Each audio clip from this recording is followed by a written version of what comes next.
जय श्री कृष्णा। हमारा 10वां स्कंद चल रहा है और इसमें हमने पीछे श्री कृष्ण के जन्म दिवस के बारे में पढ़ा था और फिर हमने पढ़ा था कि कैसे शिव जी उन्हें देखने के लिए आए थे और यशोदा माँ उन्हें देखने के लिए नहीं दे रही थी क्योंकि वह कहती थी कि उनके लल्ला को नज़र लग जाएगी। फिर कहते हैं कि शिव जी तो ठहरे हठी और शिव जी ने ठान लिया था कि वह श्री हरि के दर्शन करके ही जाएंगे, सो वह वहाँ जिद करने लगे। इधर बाल कन्हैया ने जाना कि बाहर शिवजी पधारे हैं तो माता उसे वहां नहीं ले जा रही, इसलिए उन्होंने जोर जोर से रुदन शुरू कर दिया। तो दासी ने मैया को कहा कि ये इसलिए रो रहा है क्योंकि बाहर बाबा खड़े हैं और लगता है कि बाबा की नज़र इन्हें लग गई है। मैं बाल कृष्ण को बाहर ले जाऊं और साधु से आशीर्वाद मांगूं। और फिर उसने कन्हैया का श्रृंगार कर दिया। दासी के बार बार कहने पर कि इसे नज़र लग जाएगी, यशोदा माँ ने कहा कि अगर मैं इसे बाहर नहीं ले जाऊंगी तो ये ऐसे ही रुदन करता रहेगा। यशोदा ने दासी से कहा कि माँ राज से कहना कि लल्ला को देखना, किंतु टकटकी लगाकर मत देखना। वृंदावन के बांके बिहारी का स्वरूप दिव्य है, श्रीनाथ जी का स्वरूप भी अद्भुत है। जब तक स्वरूप शक्ति नहीं हो पाती, भक्ति नहीं हो पाती, लौकिक नाम रूप प्रति आ सकती है, वैसे ही आसक्ति प्रभु के नाम रूप से हो जाए। कहते बांके बिहारी के मंदिर में हमेशा पर्दा रहता है, वही पर्दा तो माया है। जीव ईश्वर के दर्शन करता है तब बीच में माया का पर्दा आ जाता है। मंदिर में राधा जी का सेव्य स्वरूप बांके बिहारी जी 2 मिनट राधा जी को और फिर जगत को दर्शन देते हैं। 4 आंखें मिलने पर ही दर्शन में आनंद होता है। कन्हैया हंसता है, इस साधु ने जादू कर दिया है, महाराज की नज़र में जादू है, ये साधारण जादू नहीं है। दासी लल्ला को शिवजी के पास लाई। शिवजी ने दर्शन करके प्रणाम किया। दर्शन करके आनंद तो हुआ किंतु तृप्ति नहीं हो पाई। मुझे कन्हैया से मिलना है, आनंद अद्वैत है, द्वैत नहीं है। मुझे अपने प्रभु से मिलना है, श्री कृष्ण के साथ एक होना है। शिवजी ने सोचा यदि बाल कन्हैया मेरी गोद में आ जाए तो मेरा जीवन सफल हो जाए। यदि उस समय वह मेरी गोद में दे दिया जाए तो मैं इसके माथे को देख लूँ, इसके माथे को चूम लूँ। यशोदा ने बाल कृष्ण को शिवजी की गोद में रख दिया। शिवजी समाधि में डूब गए। बातें अद्वैत नहीं हो पाती, द्वैत ही रहती हैं। जब हरि और शिव एक हो गए तब शिव हरि बन गए। शिवजी ने यशोदा से कहा, माता तेरा पुत्र तो होने वाला सम्राट है। शिवजी ने नृत्य किया। अति आनंद की अवस्था, अधिक नाचने लगे। हाथ में आप फल आने पर लोग नाचने लगते हैं। इधर शिवजी के हाथ तो स्वयं श्री हरि आ गए थे। शिवजी नृत्य में तन्मय हो गए। वहां नंद बाबा आए। भगवान शंकर की जय जयकार हो रही थी। बाल कृष्ण को हृदय में बसाकर शिवजी कैलाश पर लौटे। त्रयोदशी के दिन नंद जी मथुरा, चतुर्दशी के दिन पूतना आई। नंद बाबा प्रतिवर्ष कंस को लेकर जाते थे। इस बार भी वह करने का समय आ गया और उन्होंने सोचा कि उन्हें कर देना ही आवश्यक है। नंद बाबा ने कहा, कन्हैया को संभालना, परमात्मा से हमेशा संबंध बनाए रहो। सभी के रक्षक की रक्षा कौन करेगा, किंतु उन्हें हृदय में बिठलाने के बाद हमेशा सावधान रहना चाहिए। लौकिक भोग की ऐष्णा मन में ना घुस जाए और कोई ऐष्णा मन में ना आए।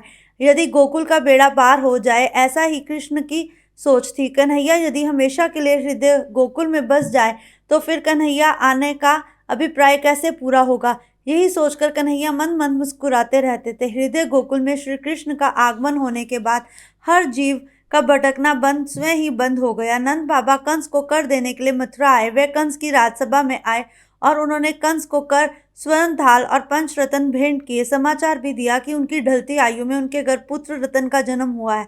कंस ने कहा, कहीं यही कन्हैया तो नहीं है, यही तो उनका काल नहीं है। उसने सोचा इसे भेंट के अनुराग स्वरूप बच्चे को आशीर्वाद तो देना ही पड़ेगा। उसने बालक को आशीर्वाद भेजा कि बड़ा होकर राजा बने, उसकी जय जयकार हो, उसके शत्रुओं का विनाश हो। ये क्या, कंस ने तो स्वयं ही अपनी मौत का आशीर्वाद दे दिया। अब कन्हैया मन ही मन मुस्कुरा रहे थे। शत्रु भी जिसे आशीर्वाद दे वे उसका वंदन करे। तभी कहते हैं हमेशा दूसरों का आशीर्वाद लेने की सोच रखनी चाहिए। नंद बाबा ने कहा, सारे ब्रजवासियों ने मेरे लिए एकादशी आदि व्रत किए हैं, इसके स्वरूप ही मुझे ऐसा शिशु रतन प्राप्त हुआ है। सुखदेव जी वर्णन करते हैं, नंद जी वसुदेव से मिलने आए। वसुदेव को बड़ा आनंद हुआ। दोनों ने एक दूसरे का कुशल मंगल पूछा। किसी मित्र से मिलन होने पर अपने सुख की बात ना करो, किंतु उसके दुख की बात अवश्य करनी चाहिए।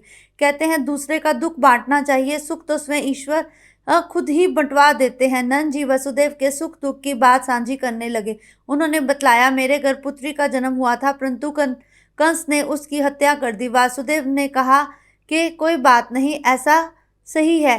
अब मेरा 8वां पुत्र कहाँ है, ये तो वह मन में जानते थे। नंद बाबा ने बोलेपन से कह दिया कि वह तो आपका ही है, जबकि नंद बाबा पूर्ण रूप से नहीं जानते थे। वासुदेव मन में कह रहे थे, कन्हैया तो मेरा ही है, मैं ही तो उस रात आपके घर छोड़ आया था, परंतु वह ये बात नंद बाबा से नहीं कह पाते। नंद जीव गोकुल छोड़कर कहीं दूर जाता है, वहां काम, मोर, लोभ, मोह, मत्सर आदि राक्षस आ धमकते हैं। कृष्ण को छोड़कर कंस के पास आते तो गोकुल में विपत्ति आती, उद्यम मच जाता। नंद बाबा ने सोचा कुछ खिलौने लेता जाऊंगा, लल्ला को आनंद होगा, कहीं बाहर जाना ना पड़े, श्री ठाकुर जी के लिए वस्तुएं लेता ही जाऊंगा। अब पूतनावत की बात आ रही है। योगमाया ने आकाशवाणी द्वारा कंस से कहा, तेरे काल का जन्म हो चुका है। तो कंस घबरा गया। उसने तुरंत जन्मे हुए सभी बच्चों को हत्या करने का संदेश दिया। इस हेतु उसने पूतना को गोकुल भेज दिया। वह चतुर्दशी की सुबह गोकुल आई। पूत का अर्थ है पवित्र। जो पूत नहीं है वही पूतना है। पवित्र क्या नहीं है? अज्ञान सो पूतना है, अज्ञान ही पूतना है। इस संसार में ज्ञान के सिवाय पवित्र करता और कुछ नहीं है। ज्ञान सा पवित्र कुछ भी नहीं है। ज्ञान धनार्जन करने का साधन नहीं है, आत्म स्वरूप का ज्ञान ही ज्ञान है। ज्ञान पवित्र है और अज्ञान अपवित्र। ज्ञान से वासना का जन्म होता है, पूतना वासना का ही स्वरूप है। पूतना चतुर्दशी के दिन क्यों आई? क्योंकि उसने 14 ठिकानों पर वास किया था। अविद्या वासना 14 स्थानों पर बसती है। 5 ज्ञान इंद्रिय, 5 कर्मेंद्रिय, 5 मन, बुद्धि, चित्त और अहंकार, ये 14 स्थान और वासना अविद्या पूतना में बसने की। इसी कारण से वह चतुर्दशी के दिन आई। रामायण में भी हमने देखा है कि कई ने राम के लिए 14 वर्ष के वनवास की मांग की थी। इसका भी यही कारण है कि 14 स्थानों में बसे हुए रावण को मारने के लिए 14 वर्ष तक की तपश्चर्या की थी। नीति और धर्म में मना करने पर भी यदि आंखें स्त्री के पीछे भागे तो मानो लो कि अपने आंखों में पूतना आ बसी है। कहते हैं कि हमें कभी भी पाप को नहीं देखना चाहिए, पाप को नहीं सुनना चाहिए, परंतु कलयुग के मनुष्य को सबसे ज्यादा आनंद निंदा में ही आता है। जगत के किसी भी व्यक्ति को भगवत भाव से देखने में कोई बुराई नहीं है, परंतु अगर उसकी निंदा की जाए उसका पाप तो उतर जाता है, परंतु निंदा करने वाले के सिर पर चढ़ जाता है। कहते हैं जो मनुष्य केवल निंदा का कारक हो, ऐसे मनुष्य से शीघ्र अतिशीघ्र दूर रहना चाहिए। विभत्सव और अतिशय कामुक बातों को सुनने की इच्छा हुई तो मान लो कि पूतना कानों पर सवार हो गई है। पूतना हर एक इंद्रियों में बसी हुई है जो बहुत सताती रहती है। सभी इंद्रियों के द्वार बंद कर दो जिससे पूतना अंदर प्रविष्ट ही ना हो सके। पूतना सज धज कर सुंदरी का रूप लेकर गोकुल आई।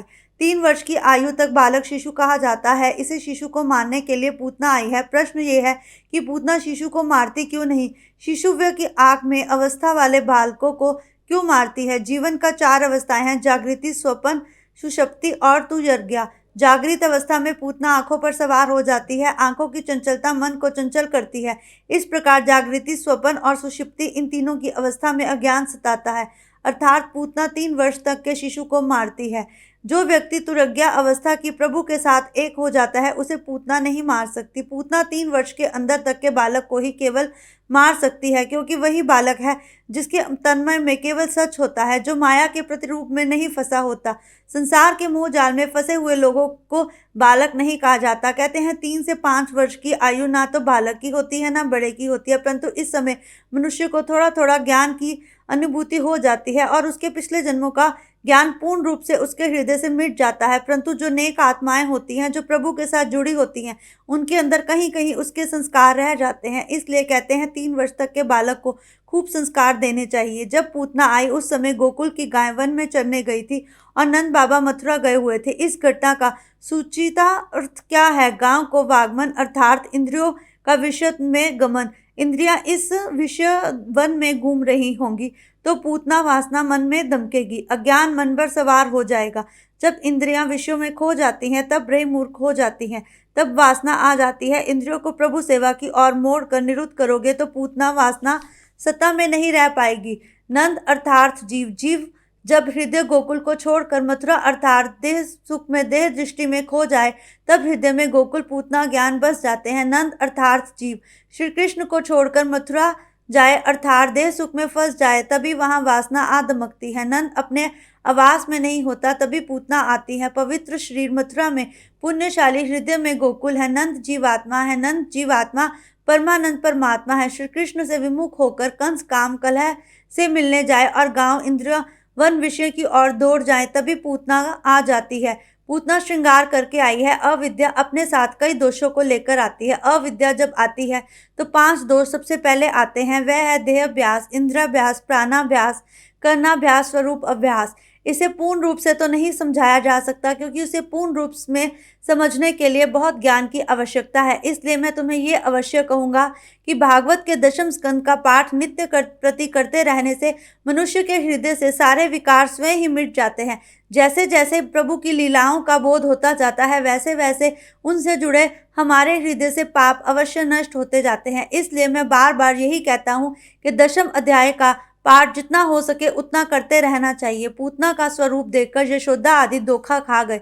पूतना की वाणी इतनी सुंदर थी, उसका रूप इतना सुंदर था, क्योंकि पूर्ण रूप से वह मोह माया से घिरी हुई थी। कहते हैं जो अधिक सुंदर होता है, जो अधिक मीठी बातें करता है, उसमें कहीं ना कहीं किसी न किसी रूप में पूतना का वास होता है, क्योंकि मनुष्य कभी भी पूर्ण रूप से किसी को धोखा नहीं दे सकता। जो मनुष्य तुमसे बहुत अच्छा हो, बहुत मीठी बातें करे, बहुत सुंदर हो, जिसके पास सब कुछ हो, समझ लेना ये कहीं ना कहीं माया विकार से घिरा हुआ है। पूतना को देखते ही कन्हैया ने आंखें मूंद ली। पूतना ने उसको अपनी गोद में ले लिया। पूतना ऊपर ऊपर से तो बड़ा अच्छा व्यवहार कर रही थी, किंतु उसके हृदय में कुटिलता भरी हुई थी। जिसके हृदय में कुटिलता है वही पूर्ण रूप से पूतना है। संसार सुख का उपभोग करने के लिए मनुष्य को अपनी आत्मा पर अंकुश लगाना पड़ता है। पूतना ने लल्ला को गोद में उठाया, अपने मुंह में अपना विष से सना हुआ स्तन दे दिया। कन्हैया ने तो दूध पीना प्रारंभ कर दिया, परंतु मंद ही मंद वे मुस्कुराते जा रहे थे। उन्हें तो पता ही था कि आगे क्या होने वाला है। सौंदर्य को देखकर सब मंत्रमुग्ध हो जाते हैं, परंतु किसी को ये नहीं पता कि इस सौंदर्य के पीछे विष भी हो सकता है। श्रीमद शंकराचार्य ने षष्ठश्लोकी में कहा है, लोग त्वचा की रूप से रंग की बड़ी मीमांसा करते हैं, किंतु आत्मा की मीमांसा तो करते ही नहीं। जो व्यक्ति चमड़ी का चिंतन करता रहता है, जो व्यक्ति सिर्फ खुद को ही संवारता रहता है, दूसरों का उपकार भूल जाता है, जो मनुष्य केवल उसी से मित्रता करता है जिसके पास पूर्ण रूप से धन आदि है, ऐसे मनुष्य तो पूतना से भी बढ़कर पापी है। जिसका शरीर तो सुंदर है, किंतु हृदय विष से भरा हुआ है, वही पूतना है। पूतना बाहर से तो बड़ी सुंदर थी। मैं एक बात आज अवश्य कहूँगा कि मनुष्य को एक बात समझनी चाहिए कि भागवत भी वही सुन सकता है जिसे प्रभु से जुड़ना लिखा है। भागवत वही सुना सकता है जिस पर प्रभु की असीम कृपा हो।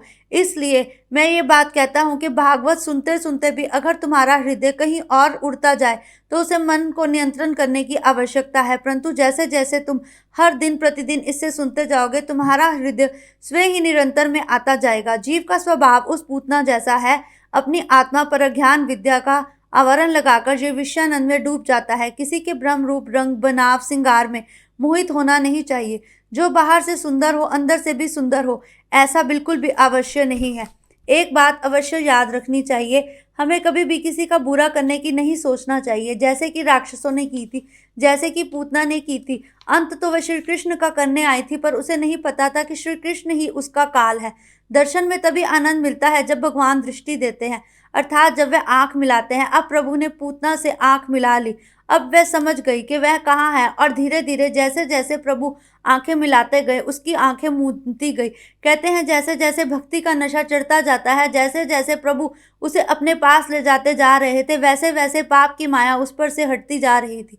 भगवान हमें ये याद दिखाना चाहते हैं कि वे पापी से कभी नहीं मिलते, वे पापी से कभी आंखें नहीं मिलाते। भगवान तो यही प्रार्थना करते हैं कि मेरा भक्त जब मेरे पास आए तो मैं पूर्ण रूप से उसे अपनी शरण में ले लूं। किंतु जीव बड़ा अभिमानी है, वह प्रभु से प्रार्थना नहीं करता, अपितु हर समय फल की आशा रखता है। प्रभु का नाम, प्रभु की प्रसन्नता के लिए भी जाप करना चाहिए। हमेशा प्रभु से कुछ ना कुछ मांगते नहीं रहना चाहिए। ये अवश्य है कि मांगना श्री हरि से ही चाहिए, लोगों से नहीं। परंतु ऐसा भी तो है कि जो तुम्हें प्यार करे, कभी कभी उसे भी तुम्हें पूर्ण प्यार करना चाहिए। गीता में भी कहा गया है, न मे भद्रे प्रणश्यति, जो मरा हुआ है, जो मेरा हुआ है वही मेरा है, उसका कभी विनाश नहीं हो सकता। न मे भद्र प्रणश्यति, इसका अर्थ है जो मेरा है वह कभी नहीं मरता, उसका कभी विनाश नहीं होता, क्योंकि आत्मा तो अमर है। शुद्ध प्रेम में तो औरों को सुखी करने की ही भावना होती है। इसमें श्री कृष्ण बार बार यही बतला रहे हैं कि कैसे मनुष्य को क्या करना चाहिए और क्या नहीं करना चाहिए, किस प्रकार हमें पूतना जैसे दोषों को हृदय में नहीं लाना चाहिए। एक महात्मा ने इन सूत्रों में एक सूत्र भी जोड़ दिया है, परस्पर देवो भव। काल नहीं, मन बिगड़ गया है, जिसके कारण कलयुग आया है। मनुष्य एक दूसरे को देवरूप मानने लगे तो कलयुग सतयुग बन सकता है, परंतु कलयुग का मनुष्य तो ऐसा बिल्कुल भी नहीं कर सकता। कलयुग में भाई भाई का दोस्त नहीं अपितु दुश्मन है, और दोस्त को भाई माना जाता है। पूतना को देखते ही कन्हैया ने अपनी आंखें मूंद ली। महात्माओं ने कई कारण बताए हैं इसके। पूतना नारी थी, नारी अवध्य मानी गई है। पूतना को देखकर भगवान सोचते हैं कि इसे मारना तो पड़ेगा ही। स्त्री की हत्या करते हुए उन्हें संकोच हो रहा था, परंतु फिर भी वह उसका उद्धार कर रहे थे। एक महात्मा कहते हैं कि पूतना नारी तो थी, किंतु थी तो राक्षसी। उसने कई बच्चों की हत्या की थी। यहाँ भी कन्हैया की हत्या के हेतु आई थी, किंतु भगवान के आंखें मूंदने का कारण कुछ और ही है। उनकी आंखों में वैराग्य है। उन्होंने सोचा कि पूतना से आंखें कैसे मिलाएंगे। पूतना की एक बहुत सुंदर कथा है, आगे चलकर वह तुम्हें अवश्य ज्ञात करवाऊंगा। ऐश्वर्य को ज्ञान लीला में बाधा रूप है। यदि पूतना की जान गई तो वह ईश्वर को दूध पिलाते हुए गई। उस समय पूतना के सारे विकार भगवान ने स्वयं ही हर लिए। भगवान ने अर्जुन से कहा था, अर्जुन मैं जिस पर कृपा करता हूँ उसका अवश्य ही भला करता हूँ, उसका कभी भी विनाश नहीं होने देता। यदि पूतना पर दृष्टि करूंगा तो तब भी उसका पाप ही नष्ट होगा। प्रभु ऐसे थे, वे काल के भी काल हैं। जो श्री हरि की एक बार शरण में चला जाता है, श्री हरि फिर कभी उसका बुरा नहीं होने देते। श्री हरि कहते हैं, जो मेरे समस्त आता है, जो मुझसे दृष्टि मिलाता है, जो मेरी शरण में आता है, जो मुझे अपनाता है, मैं तो स्वयं ही उसके साथ रहता हूँ। श्री हरि कहते हैं कि जो मुझे प्यार करता है, जो मेरे नाम का जाप करता है, जो मुझे अमृत पिलाता है, अमृत यानी कि अपनी वाणी का रस पिलाता है, उसका भी मैं बहुत आदर करता हूँ, उसे मैं अपने हृदय में स्थान देता हूँ। कहते हैं जो श्री कृष्ण हरि का हर समय निरंतर जाप करता है, श्री कृष्ण स्वयं ही उसके सारे दुख हर लेते हैं। जय श्री कृष्णा।